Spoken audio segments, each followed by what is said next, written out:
What you are seeking to discover through this psychic center is that no one and no thing has any power over you. You want to learn about your sovereignty through all the steps. So although sometimes taking those next steps feels like you're screaming at a temper tantrum on the floor saying, you can't make me God, you can't make me higher self, you can't make me take those next steps of being seen in my gifts and talents or my dreams or passions or my intuition, you just can't make me.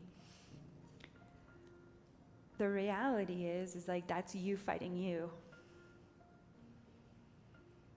Like the symptoms that happen in this center when you're taking that next step to be seen and or just figuring out what your divine purpose is just one step at a time can feel like you're pinned to the floor.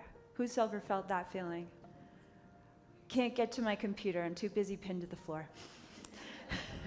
Or how about the refrigerator, right? Okay, what's in the refrigerator? 5 minutes later. Okay, well, I'm on my 6th cup of coffee, still working on that next step. Getting enough energy going up for it. Okay? It's like that, those feelings of inertia, of, here's another one, grief, or, well, she's better than me, so she's going to do that instead. I can't take that next step because, you know, that position's already been filled. That career or platform has already been created. That, you know, it's just like all of the excuses that come up, those excuses are trying to shut down this center. That's the ego structure and your programming. This is why you have to have a lot of compassion for yourself when you're activating these 3 psychic centers of your body. There's no way you can browbeat yourself into stepping into your power. You can for a little while, but then you'll just knock yourself out on the floor. Like it'll get that brutal. So the way to go with this center is to understand there's a little person inside of you, an inner child, and that inner child had some experiences around power that were very scary for them. Whether it was something that they survived physically, psychologically, emotionally, or it could be something they survived that they witnessed. For some people, things that they've witnessed about this world can be just as debilitating as if they were traumatized themselves physically.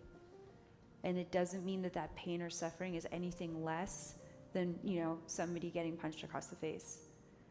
Sometimes watching that happen to someone, even on a TV screen, depending on where that soul is in their evolution, can literally cripple them for 20 years. One thing, they're just like, I saw this one thing that happened to this little boy, or I saw this one thing that happened in some country in Africa, and that was it. I just checked out of reality. I've seen a full spectrum of how the center can get shut down. It, you know, different souls come from different parts of this universe, and sometimes just seeing something is enough to debilitate someone. So we have to have a lot of compassion for ourselves. We are living in a war-addicted world. We are surviving a global war, and we are expecting ourselves to succeed and to birth and create and ground and anchor heaven on earth. That's a huge ask. Would you agree? It's like a really big ask. So anytime this center is drawing you forward to take that next step, you have got to be on your own team. You've got to be the world's best soccer mom for you.